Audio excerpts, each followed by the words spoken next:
Hier, il y a une jeune fille, elle m'a appelé, de Paris. Un peu âgée, elle trouve pas à se marier. Et elle tombe sur un Cohen. Baruch Hashem, l'amour fou. Elle est amoureuse, il est amoureux.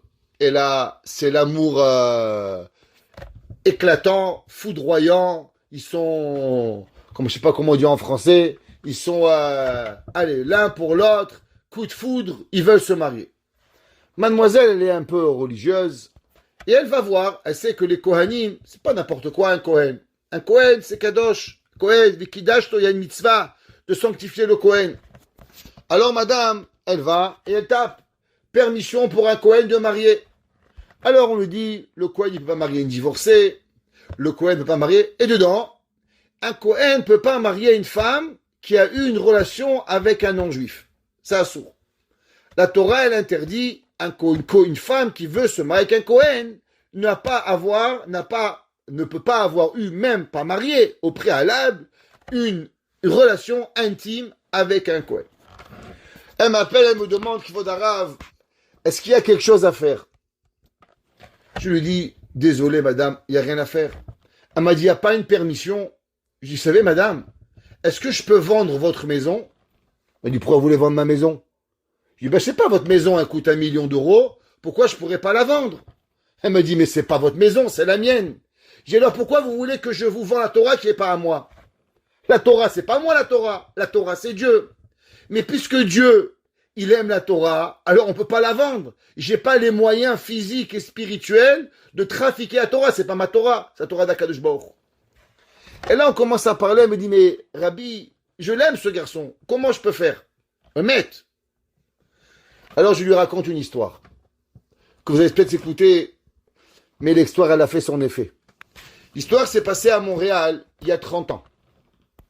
Il y a un homme, il a pris rendez-vous au Bédine pour pouvoir divorcer. Il arrive au Bédine avec 6 enfants. Il arrive avec un gros bouquet de fleurs et ils arrivent ensemble, monsieur, madame et leurs 6 enfants. Et ils ouvrent la porte du Bédine. Bonjour chérie, comment tu vas chérie? Et toi chérie, comment tu vas? Et madame chérie, assis-toi et rentre. Et là, le Rav Nijnik, qui était le Rav Bédine de Montréal, il dit, excusez-moi, j'ai pas compris, on n'est pas un mariage. On est venu divorcer. Qu'est-ce qu'ils font les enfants ici? Pourquoi les enfants ils viennent divorcer? Et il dit, mais je comprends pas, si vous êtes tellement chérie, chérie, chérie, chérie, alors pourquoi vous divorcez? Repartez chez vous à la maison. Pourquoi vous êtes venu divorcer? Et là, la femme, elle dit, je vais vous expliquer. Le mari, il explose en pleurs, et il sort de la chambre. Et la femme, elle dit, voilà, ça fait 2 ans, mon mari et moi, on n'était pas religieux. On ne faisait pas Shabbat, on ne faisait pas Kashrut, on ne savait rien du tout. Il y a 2 ans, on s'est rapproché de Akadosh Baruch Hu. Et on est arrivé à Parashat est mort. Parashat est mort. Le rabbin, il s'est levé, il a fait un discours. Et il a parlé des droits, de ce qu'un Kohen a le droit, et de ce qu'un Kohen, il n'a pas le droit. Et dans son discours, le Rav, il a dit que le Kohen n'a pas le droit de marier une divorcée. En rentrant à la maison, mon mari, il me donne le discours du rabbin. Et là, je lui dis, mais chérie, tu es Kohen? Il m'a dit oui. Il dit, mais tu sais que moi, j'ai été divorcé. Il dit quoi? Il dit oui, en Israël, j'étais marié 1 semaine, ça n'a pas marché, j'ai divorcé. Mon mari me dit, mais c'est pas grave, chérie, moi je te pardonne. Moi, je sais pas. On va voir le rabbin. Il dit, voilà, rabbin, je suis divorcé, mon mari, il est Kohen, mais mon mari, il me pardonne. Ça va, c'est pas grave. Et là, le rabbin, il dit, mais madame, la Torah, elle n'est pas à moi. Et la Torah, elle n'appartient pas à votre mari. La Torah, elle appartient à Dieu. Alors, comment on va vous pardonner? Et ça fait 2 ans que mon mari et moi, tous les matins, on dit Shema Israël. Shema Israël, Hashem, Elokeinu, Hashem, Echad. Ve'ahavta et Hashem, Elokecha, et tu aimeras ton Dieu, Bechol Evavcha, de tout ton cœur. Et tous les jours, je me pose une question. Comment je peux dire à Hashem, je t'aime de tout mon cœur, quand en vérité, j'ai choisi d'aimer mon mari plus que Dieu? Dieu, il me demande, te marie pas avec une divorcée, te marie pas avec un Kohen. Et moi, j'ai décidé d'aimer mon mari plus que Dieu. Alors ça fait 6 mois que mon mari et moi, on s'est posé la question.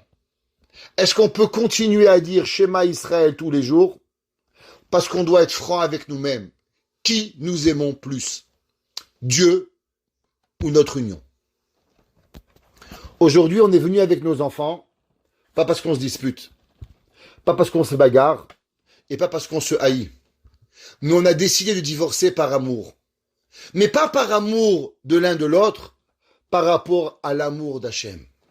Et on veut que nos enfants y voient qu'est-ce que des parents, qu'est-ce que des juifs veulent faire quand ils aiment Dieu. Ils sont capables d'aimer Hachem à un niveau qu'on est capable de divorcer par amour de Dieu. Et j'ai raconté cette histoire à cette madame. Et madame, elle m'a dit, Rabbi, il n'y avait pas d'autres mots qui pouvaient me rentrer dans le cœur. Et je lui ai dit, madame, si vous aimez Dieu, alors vous savez qu'est-ce que vous avez à faire. Et la madame, bien sûr, elle a pris la décision d'arrêter et de ne plus continuer dans cette union avec cette personne. Qu'est-ce que ça veut dire? Ça veut dire qu'on peut vivre toute sa vie, divorcé, marié, moitié Shabbat, moitié Kippour, moitié tout ce que vous voulez. C'est vrai. Seulement parce que Ur'e Emouna, il n'y a pas. Tu manges pas la Emouna. Tu n'es pas en train de vivre Dieu. Tu comprends pas que Dieu, il te parle tous les jours, il demande, hey, Shimon, tu fais Shabbat? Yitzhak, tu manges kasher? Rachel, tu fais les nérotes? Tu fais la kashrou? Tu vas au mikvé? Ça va, il a parlé le bon Dieu, ça fait 15 ans. Tu n'es pas là. Ur'e Emouna. Mange la Emouna. Qu'il est ignam la Emouna. Parce qu'à propos de la Emouna, l'irot ou la chayot est la Emouna akdosha. Il faut vivre la Emouna. Chaque seconde, bitfila ou ba mitzvot, she'em kaviachol hamachal va'amishteh shaneshama.